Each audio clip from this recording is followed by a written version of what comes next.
Mm, Kimani. Hmm? Kimani. Ooh, what's that thing? How come it's not going live? Hey, sorry for being late. Poleni sana. Tell me if you can hear me.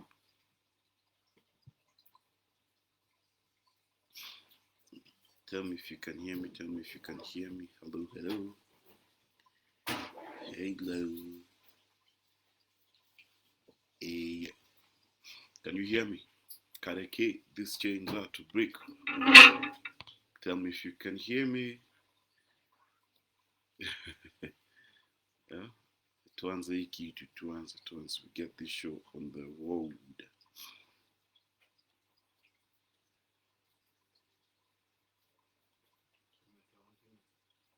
Huh?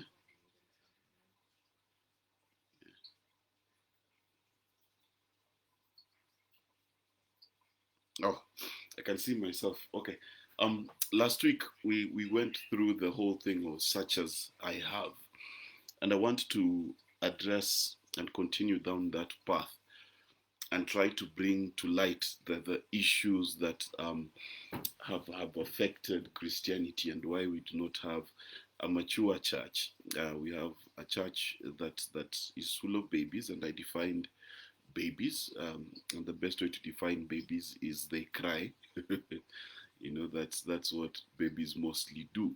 Now, I want to take it a bit further. Uh, inside here, Red Bull or somewhat or something. Thanks. Nini. So, I want to go. I want us to go through this. I want us to take this to the next logical, as they say, the logical conclusion.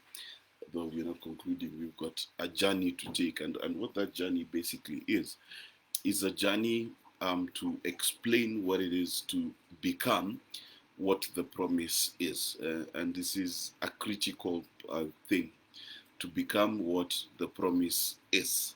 And I want to take you through scripture. And if you have questions, please write in your questions.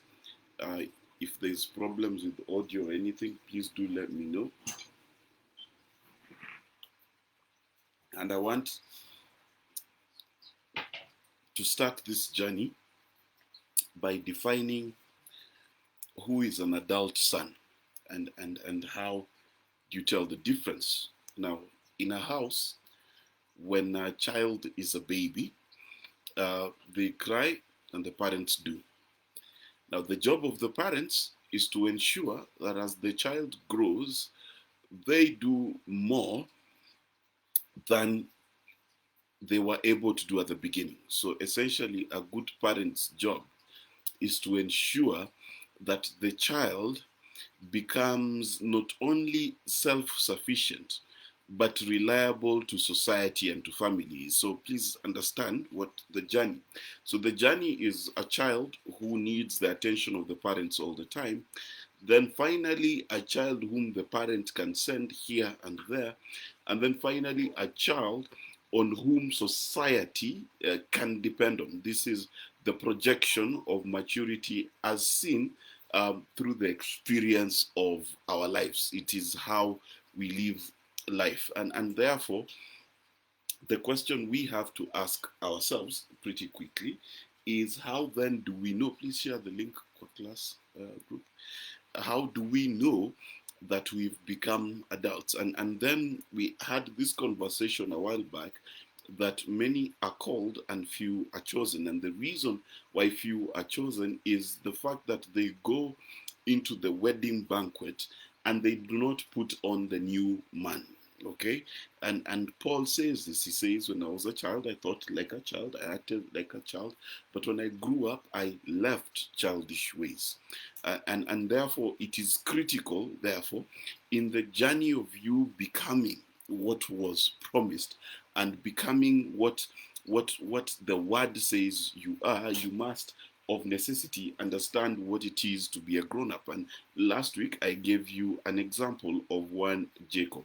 And Jacob is he swindles his brother out of a promise. He meets with he meets with his father, and he steals the blessing from his brother again. And then he goes further and he sees heaven open. Now, all of these things are experiences that many Christians have gone through. Let me explain what I mean. That number one, many people have an elder brother. Let me explain. They have someone who they want to be like. They have someone who's ahead of them, who's experienced God. Then at the same time, they think that they will succeed by replacing this person. It's common, you think that the way it was in school. I'll be the next school captain. I'll be the next this, and there's a lot of that thinking, that thinking we need to become someone else in order to be blessed. We need to be Esau. We need to be that person, and therefore we concoct and we cook up different kind of schemes to take over the space that this guy occupies. Now, unfortunately, even after you take that space, you no longer still feel a void. This is what I mean, and let me explain. That you think that if you got a job, you think if you got a raise, you think if you got a promotion, you think if you got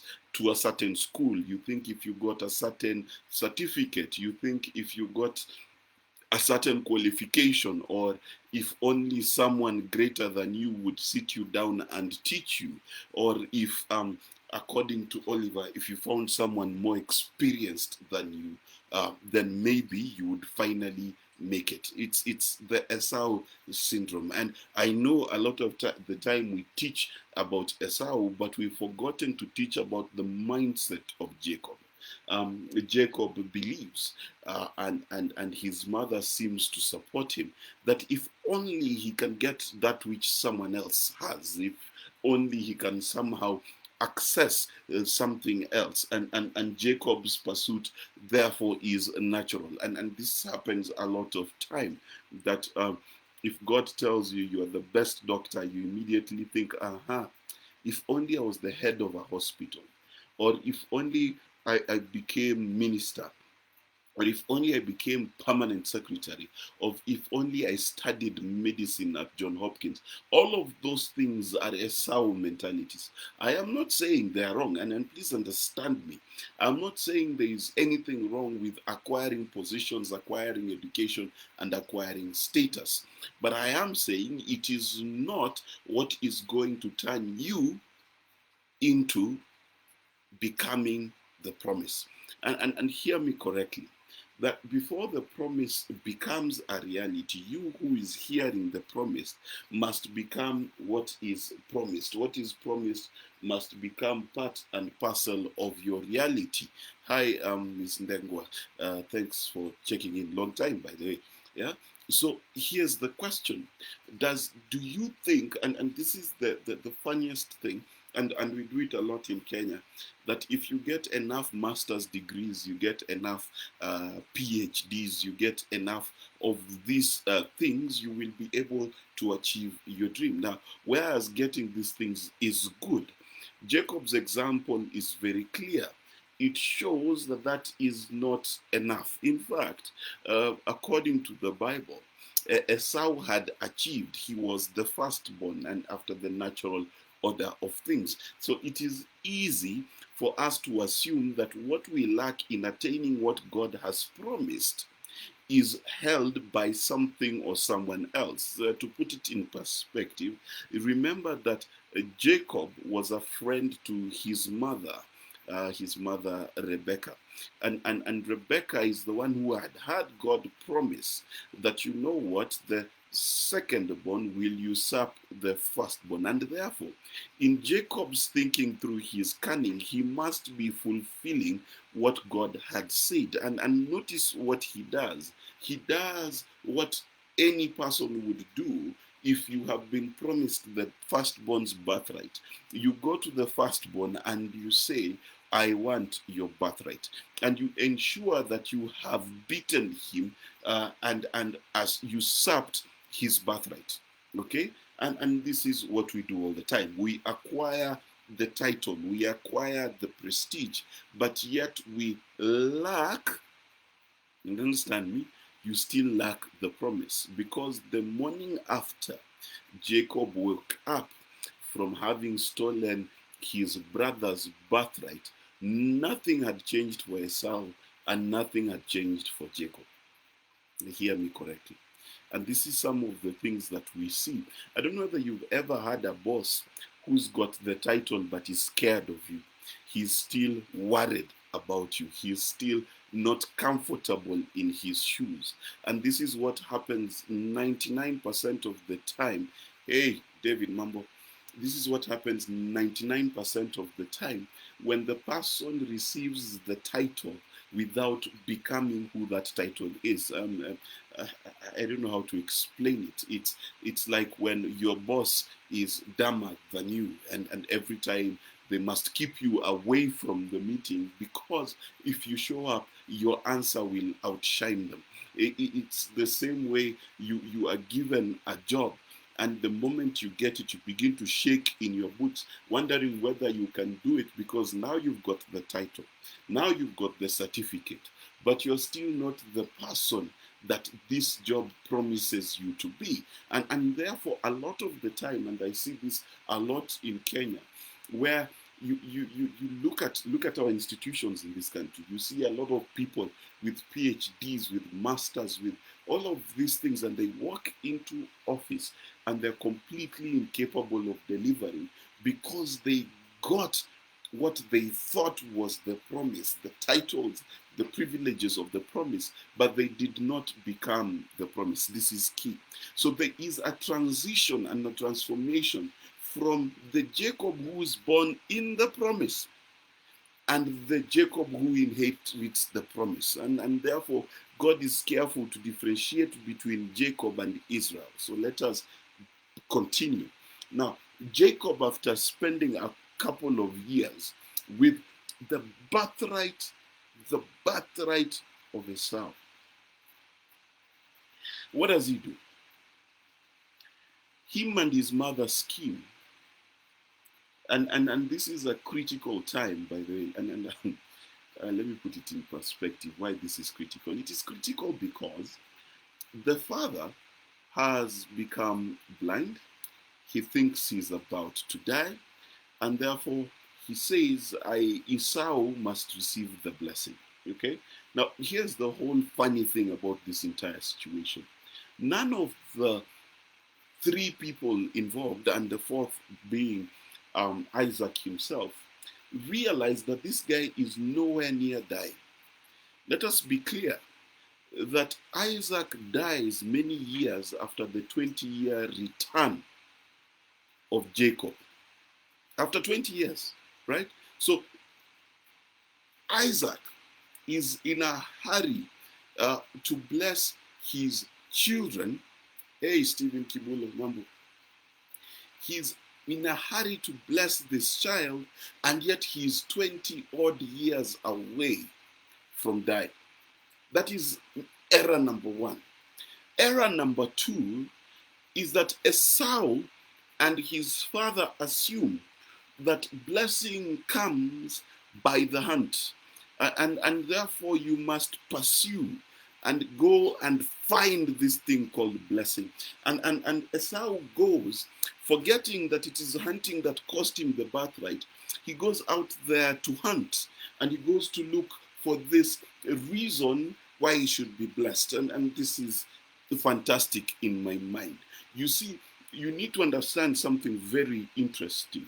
Isaac did nothing to receive the blessing of his father. His father didn't go like, oh, Isaac, because your name means laughter, if I could only hear you laugh one last time, I will bless you. Isaac had no conditionality, but yet he brings a condition to his son, and he says, hey, listen, please go and hunt and come back and I will bless you if your hunt is successful. And therefore, For a long time, Esau is out there hunting, and for as long as he does not get, for as long as he does not get this antelope, he doesn't get this animal, he can't come for the blessing. And some of you have been taught that, unless you bring money, unless you pay tithe, unless you do what. And therefore, what happens? the Esau is out there hunting some myth, hunting some title, hunting something that they believe that indeed, if I get this, then I will succeed. But again, he misses the blessing. Again, he misses the blessing, because you cannot receive the blessing of God because you hunted it.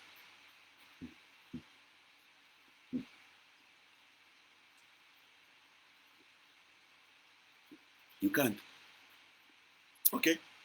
Then enter Jacob.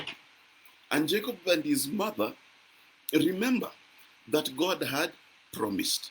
And what had God promised? That Jacob will take over from his brother. And therefore, his mother assumes that since the father cannot see, okay, so he cannot see both in the physical and in the natural, he's become blind. How do we know? Because Isaac is supposed to be a prophet and he can't tell whether he's dying or not. Right?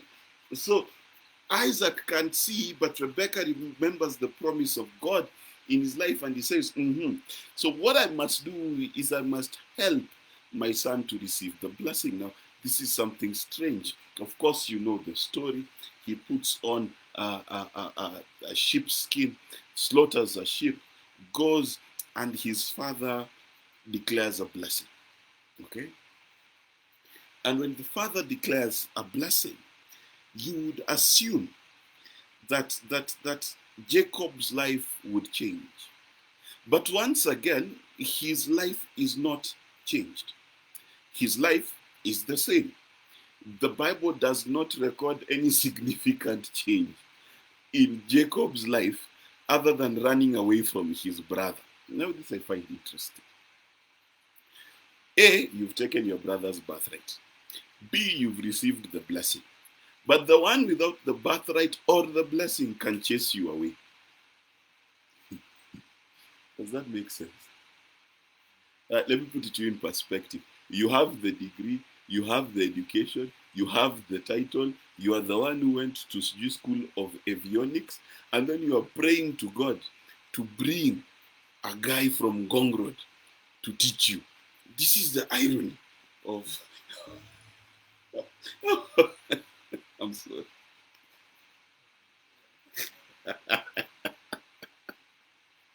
Little in-house joke. Because you have been promised the blessing.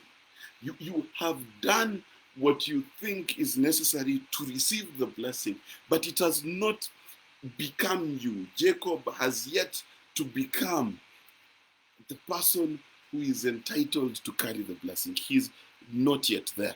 And it happens a lot in your life when you've got the title and there is expectation and people keep telling you, by the way, but you cannot, you somehow can't grasp it. It's missing. It's missing your grasp. Just out of your grasp. Now, this is the other significant part, and I hope you're following and relating through this journey. So Jacob is advised by his mother and father to run away and to run to Laban. Okay? And he runs to Laban.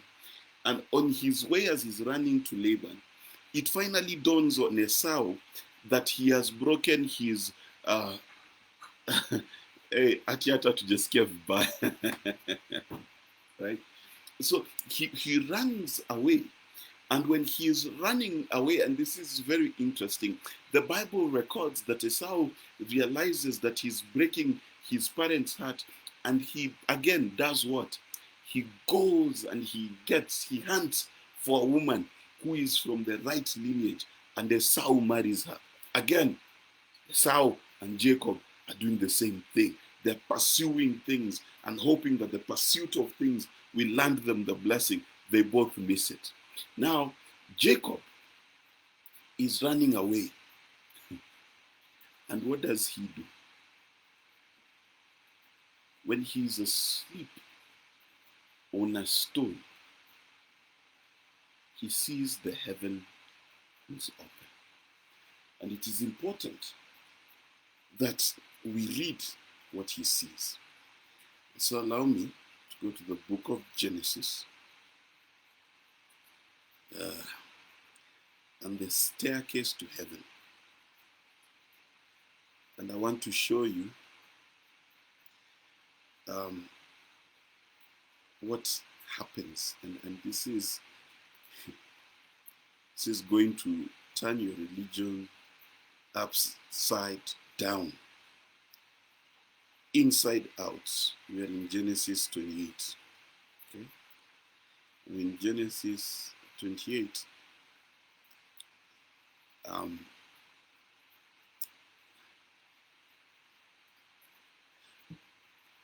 Let me do verse 28. Let me start from verse 1 so that we know where we are. And Genesis 28 is where a lot of the church is. Okay? Now, so Isaac called Jacob and blessed him and charged him and said to him, "You shall not marry one of the women of Canaan. Arise and go to Padan Aram, to the house of Bethuel, your mother's father, and take from there as a wife for yourself one of the daughters of Laban, your mother's brother." Now, again, this is a weird thing because Isaac didn't look for a wife. So once again, Isaac is giving a task to his son instead of a blessing. One day I will talk about how Isaac failed in fatherhood, but here is a hint. So Isaac is sending his sons away to hunt. Isaac is putting conditions, and Isaac is sending his son. So Jacob then represents an orphan child. What I mean is he's a child who didn't get from his father until he tricked his father. Very important, right? And this happens a lot, especially, I don't know if you've ever served in church where you're told, keep carrying this water, one day the pastor will bless you, and he never blesses you. But anyway, he continues and he says this, right? "May God Almighty bless you and make you fruitful and multiply you so that you may become a great company of people. May he also give the blessing of Abraham to you and your descendants with you, that you may inherit the promised land of your sojournings, which he gave to Abraham." When Isaac sent Jacob away and he went to Padan Aram. Now, this is very interesting. Remember that equally, Abraham had sent a son away. But the son he sent away was Ishmael, the one who didn't receive the promise. But he kept the one who received the promise. Now, Isaac is doing the opposite. He's sending away the promised child. There are many nuggets to fit there, but our story and our pursuit is for Jacob. So for now, ignore the misgivings of Isaac. Then Isaac sent Jacob away, and he went to Padan Aram to Laban, son of Bethuel the Aramean, the brother of Rebekah, the mother of Jacob and Esau. Now Esau noticed that Isaac had blessed Jacob and sent him to Padan Aram to take wife for himself from there, and that as he blessed him, he gave him a prohibition, saying, "You shall not take a wife from the daughters of Canaan." Once again, you can see the effect of a title. So it's come from get me a goat to get a wife. You know, it's performance. All this family is about performance. They're trying to please this master. And this is what happens. It's the same thing you do when you believe that the only way God can bless you is if you get a job or if you please your boss. This physical pursuits of the promise, it's very dangerous. Okay, now let's continue. And so Jacob obeyed his father and his mother and had gone to Padan Aram. So verse 8. So Esau realized that his two wives, the daughters of Canaan, displeased Isaac, his father. There you go. And to appease his parents, Esau went to the family of Ishmael and took as his wife, in addition to the wives he already had, Mahalath, the daughter of Ishmael, Abraham's son, the sister of Nebaioth, Ishmael's firstborn son. Now, this is critical. That again, what is Esau trying to do? He's trying to appease his father by doing the right thing. How many times have you tried to please God by doing the right thing? And you think, if I've not smoked this many cigarettes, I've not cheated this many times, therefore I've gotten the Father's blessing. Bangi mnavutanga. Haya, continue to.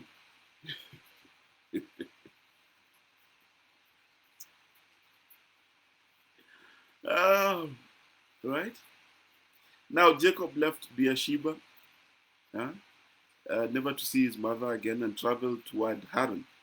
And he came to a certain place. Now it's interesting that my Bible points this out, that he would never see his mother again. But the father who they thought was dying. Well, okay. Anyway, that's story for another day. The failings of Isaac. We will do this one time. He came to a certain place and stayed overnight there because the sun had set. Taking one of the stones of the place, he put it under his head and lay down there to sleep, to slumber. And he dreamt that there was a ladder, a stairway placed on the earth, and the top of which reached out of sight toward heaven. And he saw the angels of God ascending and descending on it, going to and from heaven. And behold, the Lord stood above and around him and said, I am the Lord, the God of Abraham, your father's father, and the God of Isaac. I will give to you and to your descendants the land of promise on which you are lying. Your descendants shall be as countless as the dust of the earth, and you shall spread abroad to the west and the east and the north and the south, and all the families, nations of the earth shall be blessed through you and your descendants. Behold, I am with you, and I will keep careful watch over you and guard you wherever you may go. And I will bring you back to this promised land, for I will not leave you until I've done what I have promised you. Then Jacob awoke from his sleep, and he said, without any doubt, the Lord is in the place, and I did not realize it. And he was afraid and said, how fearful and awesome is this place. There is none other than the house. This is none other than the house of God, and this is the gateway to heaven. And I want you to understand something. And he called the place Beth El, which means the house, indeed, the very home of God. Now, let us understand a few things here, because again, this is a metaphor. Number one, let us understand that God is categorical, that he has blessed Jacob, that he has blessed him so much that where he is, he's going to inherit, that he's going to be the father of many nations. And more importantly, where he is going, God will keep guard of him. Now, this is a very interesting, it's a very interesting place. And therefore, you would assume that since he has been stolen his brother's birthright, he has received the blessing of his father, he's going to do what his father has asked him to do. You would assume that Jacob is set. Now, here are a number of things.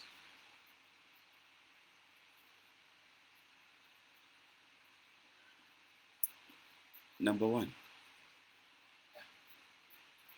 and understand me clearly, where you see God is not where the assignment is. Stop building permanent houses where God is temporary. where God calls you from is not always where you're supposed to be blessed at.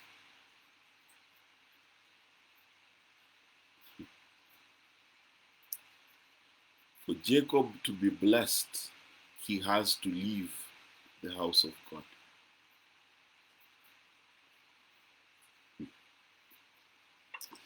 And you see, you guys miss it. Okay, let me tell you why. If you read the book of Kings, 2nd Kings, there is a king who is giving a sacrifice at Bethel.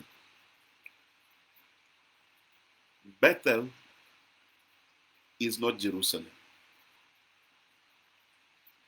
And so something interesting happens. God sends a prophet. And when he sends the prophet, he tells the prophet that prophesy against that king and against Bethel, against the house of God.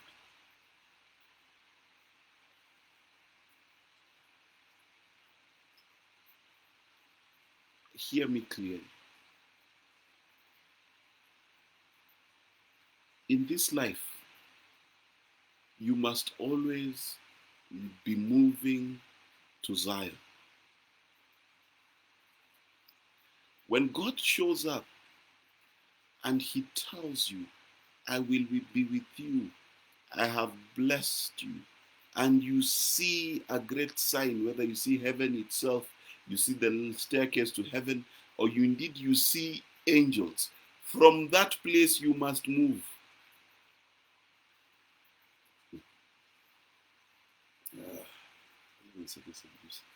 Right?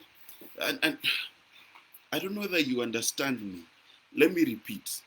From the place where you see miracles, right? Where you see the best of life, you must move. Remember, I told you, the last place where God spoke to you at becomes the new Egypt. So you must move.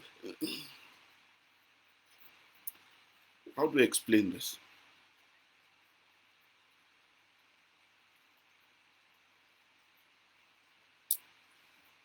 If you're the kind of person,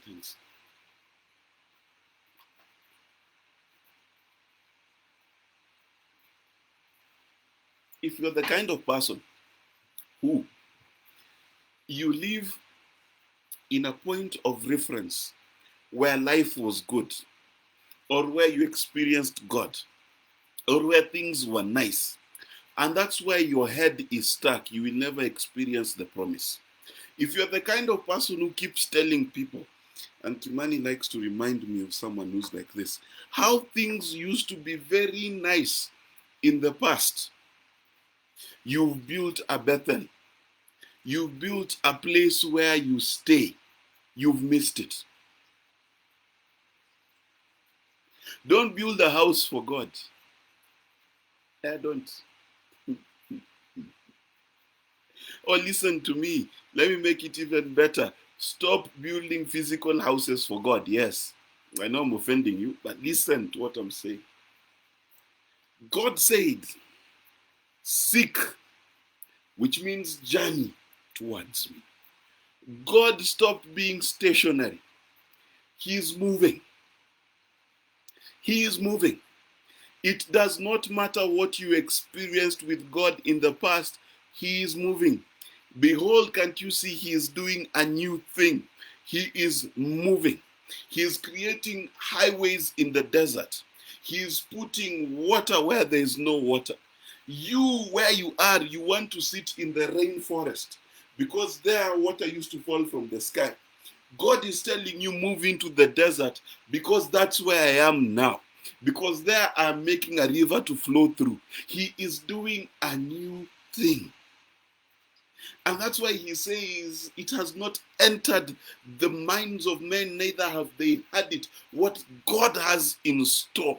So if you hear the blessing of God and you remain stationary, like Jacob and like the crippled man I told you about last week, you are asleep. You're dreaming. That is why For a lot of you, what God promised you remains a pipe dream because you are sleeping on a stone and then you are dreaming about what God is going to do. You're mad. And so Jacob must move. Jacob must move. So you too must move. You must move. You must locomote yourself. You must translate yourself to another place. You must move. You get? You must move. Now, my question is, if you're not moving, what are you doing? You know, what are you doing? What are you doing? Yeah? What are you doing? You are stuck. You are stuck. You are stuck telling us what God promised you. Oh, unajua mi Mungu alinipromise nitakuwa politician mnoma sana. Oh, you know Mungu alinipromise.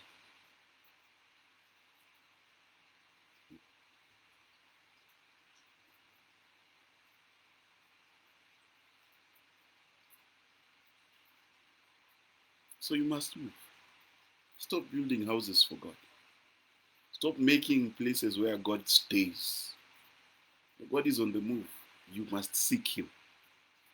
Now listen, this is the rule. The moment you find God, the rule is you start seeking him. So the moment you find, you seek. The moment you find, you seek. Underline, put it on the headboard of your house, put it on your door as you leave the house. The moment you find God, the next phase for seeking God starts. Never build a house. Never stay there. Never stay there. You know, I used to quote, my goodness, I used to quote how I'd seen God in a dream, how I'd been taken to heaven in a dream. I used to quote that so much. Now I realized how foolish I am, or rather I was. Because what I should pursue, what I should have pursued, was to see God again, to see him in a new light, to understand his presence anew. But most of the time we build a shrine and we stick here to an experience, whether it was a Mercedes-Benz car, or it was a nice amount of money, or it was a good job, and you stick there. It is the reason why a lot of men who get fired become depressed and despondent, because their experience of God is stuck. You built a house, so you have to leave. And you see, you've got to be smart. Yeah?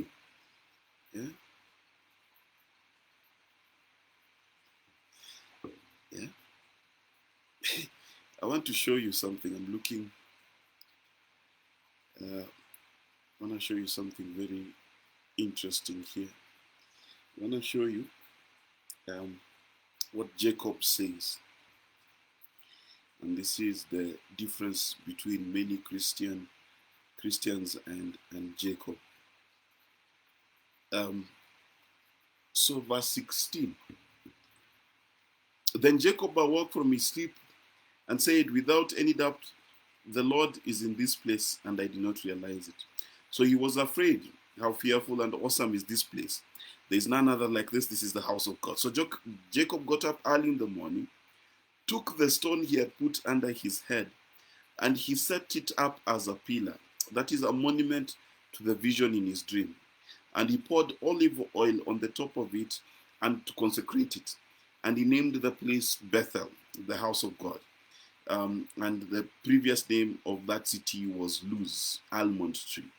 Then Jacob made a vow, saying, if God will be with me and will keep me on this journey that I take, I'll give him food to eat and clothing, and give me food to eat and clothing to wear. And if he grants that I return to my father's house in safety, then the Lord will be my God.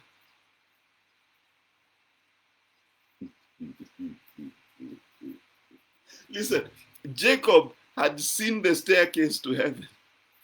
Jacob had seen angels coming up and down, but God was still not his God.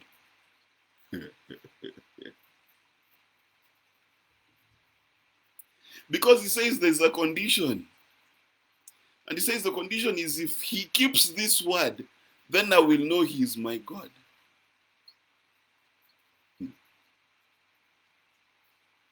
This stone which I have set up as a pillar will be God's house, a sacred place to me. And for everything that you give me, I'll give that a tenth to you as an offering to signify my gratitude and dependence on you. So he's like, listen, here's the thing. This awesome place I have met, let it work out for me. Now, anyway, we've got, Jesus, I've got such a short time, but let me tell you this story.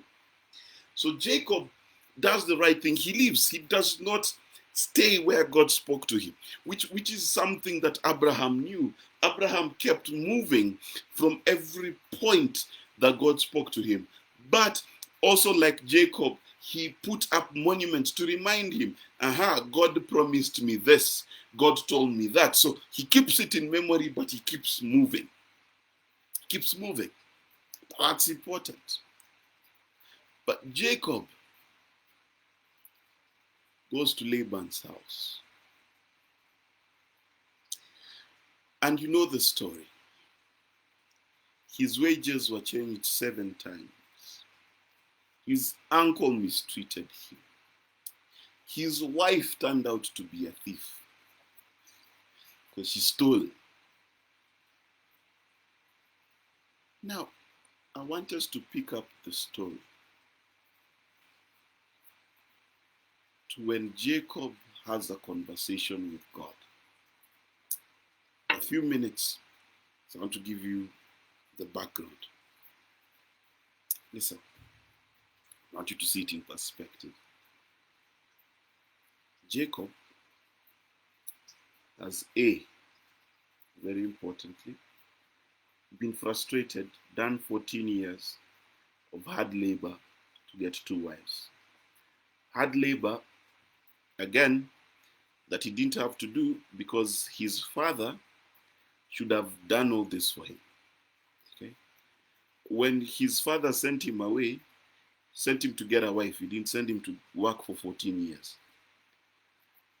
And some of you know what I mean because you've worked so hard to get that little car and you work so hard to move ahead in life.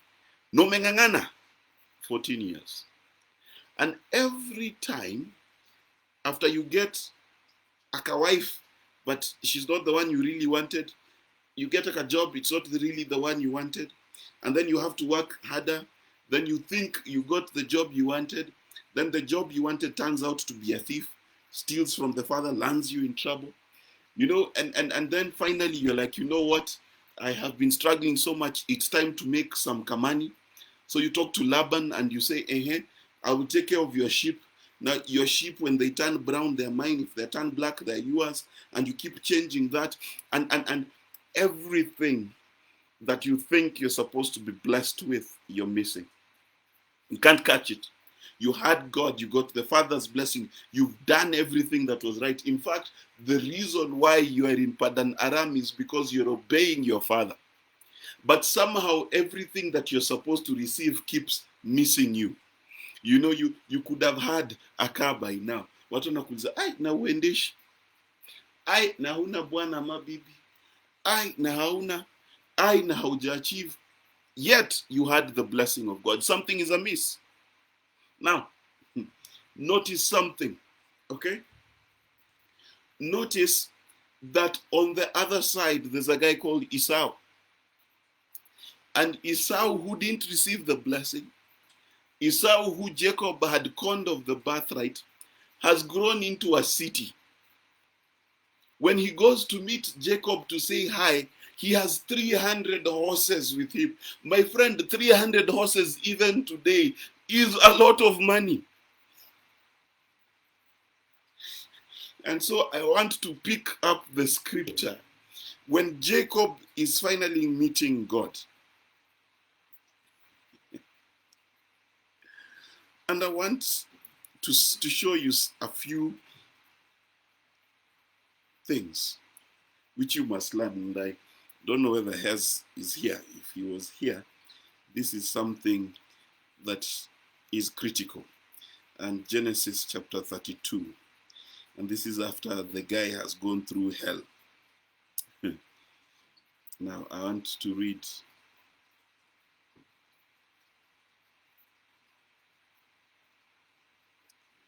And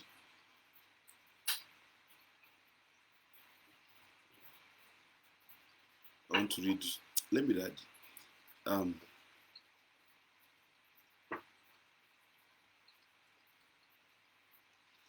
Notice something. So Jacob has left Laban's house. He's left the place of painful labor. Now, please understand that again, he had to leave because once again, Jacob had made the mistake to assume that his prosperity was going to come from a man. That Laban is greater than me. If I work for him, I will get. If I serve him, I will get. If I work so hard, I will get. And this is what he kept missing. He had the names, he had the title, he had the pedigree, he was born in the right family, but somehow this blessing keeps missing him. So Jacob goes on his way, Genesis 32 verse 1. The angels of God meet him to reassure him and protect him. When Jacob saw them, he says, this is God's camp. So he named the place Mahanaim, double camps. Then Jacob sent messengers ahead of him to his brother Esau in the land of Seir, the country of Edom, and commanded them, saying, this is what you say to my lord Esau. Please, this is very funny. The guy who has a blessing is saying, tell my lord Esau, your servant Jacob. This is very something interesting. Says this: I've been living temporarily with Laban. Temporarily was 20 plus years, and have stayed there until now. I have oxen, donkeys, flocks, male servants, human servants, and I've sent this message to tell you, my lord, that I may find grace and kindness in your sight. The messengers returned to Jacob, saying, we went to your brother Esau, and now he's coming to meet you with 400 men with him.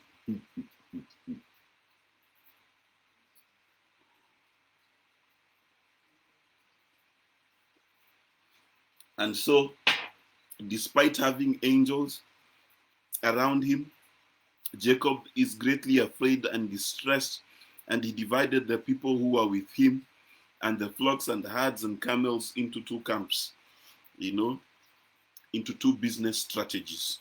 Are we producing or are we?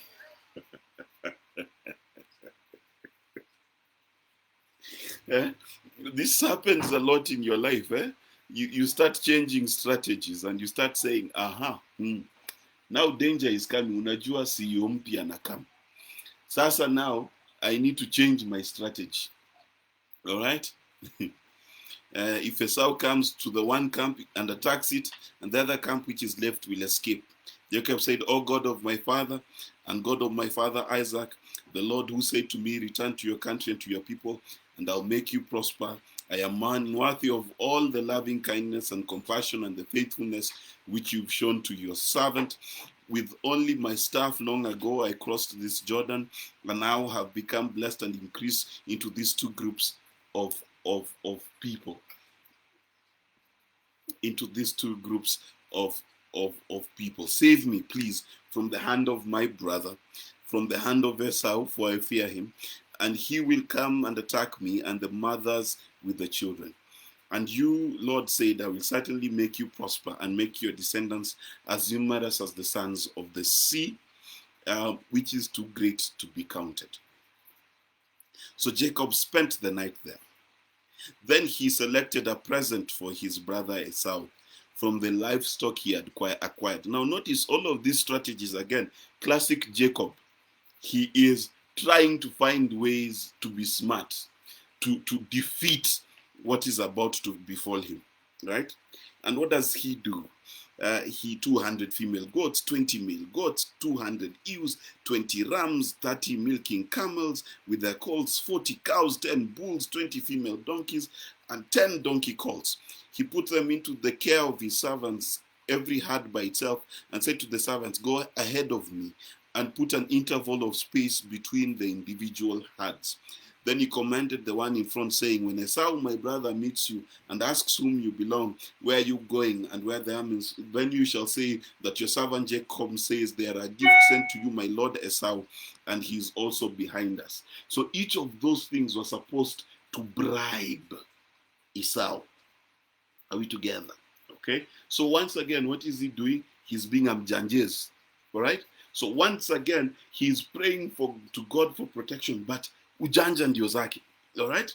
Now, and the third, the same thing. If you find yourself, you meet him, say, "This is Jacob is behind us. I will try to appease him with the gift that is going ahead of me.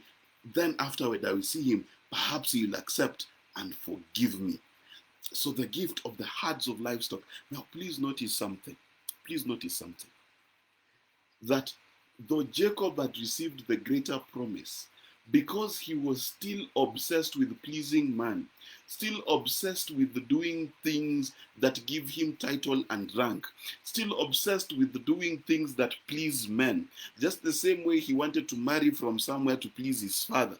Now he's using his gifts to please his brother. It's the same thing. He's trying so hard to use things to make him become what he should be, right? Now,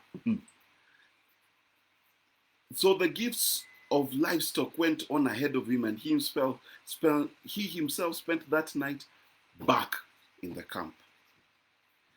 But he got up that same night and took his 2 wives. Now you can see the panic, and 2 female servants and his 11 children, and waded over the ford of the Jabbok. Then he took them and sent them across the brook, and he also sent across whatever he had. So Jacob was left alone. Now notice, this is critical. Jacob sent a gift before. He sent even more gifts after. He split his family. He split his wealth, diversified his portfolio, afraid that everything he had worked for, God was incapable of keeping. Now, the question is, what is the problem? Is the problem Jacob or God? Let us find out. So Jacob was left alone, and a man came and wrestled with him until daybreak. I want to ask you a question. Jacob is afraid of being attacked, Cindy. But God's reaction to him is to do what? To attack him. So you are afraid of being attacked. So what must God do?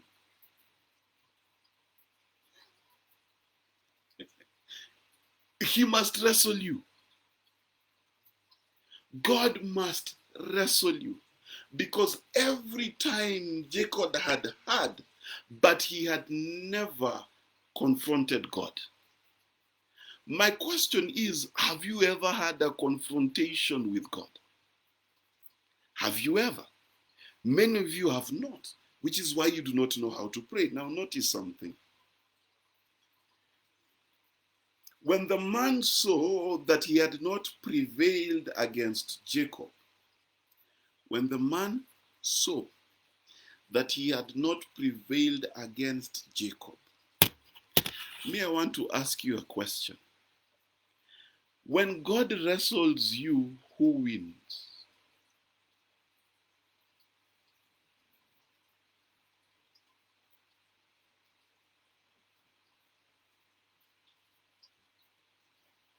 You would assume that the right answer is God, but that's the wrong answer.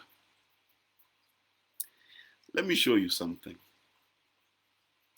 When you watch movies and there's a training montage, usually a Chinese one, there is usually a guy being trained. And how it starts is the master tuangas him for the first part of the montage, right? And then how does that montage end? When finally the student can start beating the master, correct? If you're taking notes and you remember nothing else, remember this. The correct position before God for handling problems is not when he comes to rescue you, but when he sends you to be the rescuer. The correct position. And I know you pray all the time. Your fancy prayer that says, oh God, kuja mwenyewe na usitumani. You're still a child.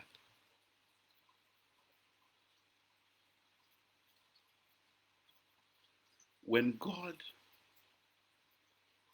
understands that the son is mature, just like he says when the time was right, he sent his son to fix the problems.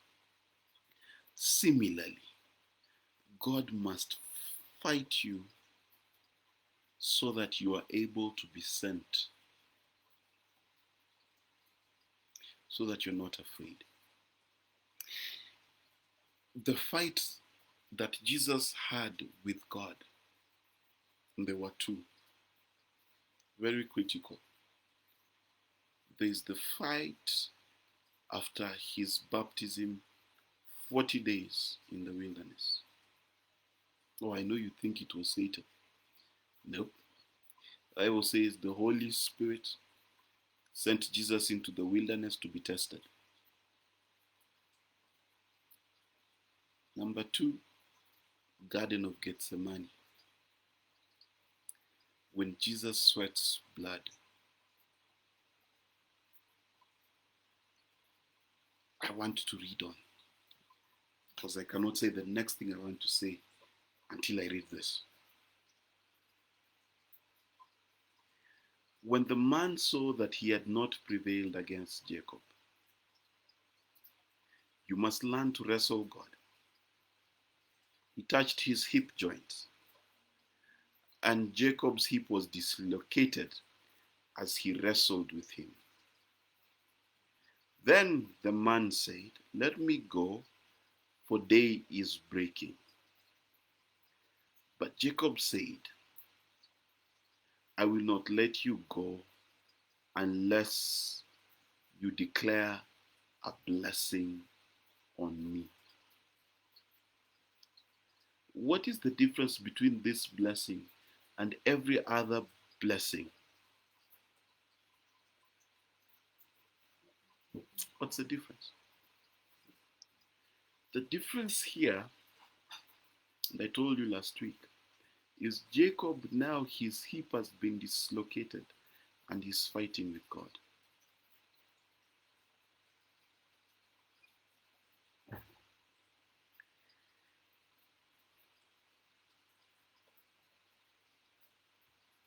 So he asked him, what is your name?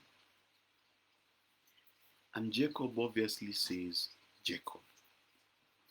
And he said, your name shall no longer be Jacob, but Israel. For you have struggled with God, and you've struggled with men, and you have prevailed.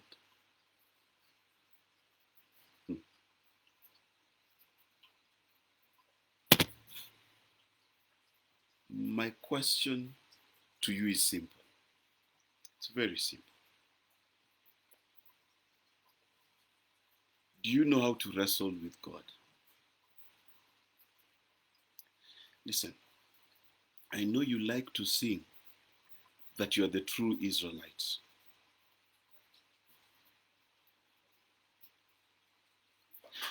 But my question is simple. And I know I'm going to leave you on a cliffhanger because this is what I want you to think about. Have you gotten to the stage? Do you even know where you can wrestle God and win? Do you know where? Have you instead wrestled titles, wrestled positions, wrestled for that one hustle? Nikifanya hii deal, nitaomoka. Ndio Kimani. Do you know that language?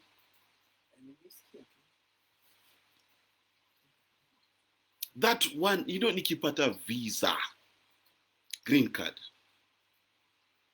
That's what you're an expert at. You've gotten the degrees, the books, the knowledge, listened to all the audiobooks that matter. But when we come to count, there's nothing. My question is, have you wrestled God? Do you even know where to find him so you can wrestle him?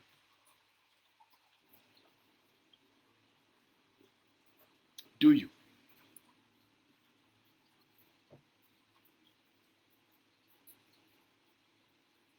That's the question.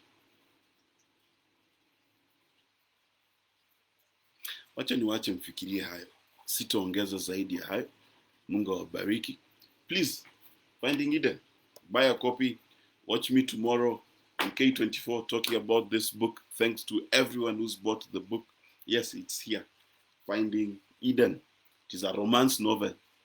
Do not think it is some full of scriptures and what, because Christians can't write romance. I wrote romance. So please, see you guys next week. Yeah. Daniela, I promise I will tag you, but you can replay this. We're going to save it on here, and Oliver is finally going to download these videos and put them on YouTube. All right. Bless you guys.